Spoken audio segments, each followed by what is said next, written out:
Support చేస్తాను. Live చూస్తున్న ప్రతి ఒక్కరు ఫ్రెండ్స్కి హ్యాపీ భోగి అడ్వాన్స్ సంక్రాంతి అంటుంది మన రజిత సిస్టర్. థ్యాంక్ యూ అన్నయ్య, నేను వచ్చినా రాకపోయినా నా లైవ్కి వస్తావు అన్నా. Thank you sister.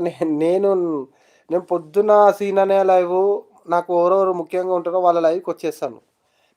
నేను ఒక్కోసారి 8 గంటలకు లేస్తాను సిస్టర్, దానివల్ల లేట్ అవుతుంది. అన్నా పద్దు మేడం ఉపేంద్ర రాలేదు. ఉపేంద్ర వచ్చిండు. హాయ్ శ్రీధర్, నమస్తే బాయ్, నమస్తే. హాయ్ నర్సయ్య అన్న కూడా అంటుండు.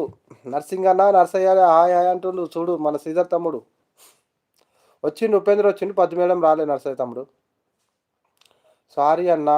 ఏం పర్లేదు తులసి సిస్టర్. ఇప్పుడు మనము ఎట్లా అంటే మనం ఇది కంపల్సరీ మనం లైవ్ చేయాలి, తప్పదు. ఏమనుకోలే, ఎవ్వరిది అలాకుండా టైమింగ్ సెట్ అయిపోయింది, ఏం చేయలేం. ఇక అంతే.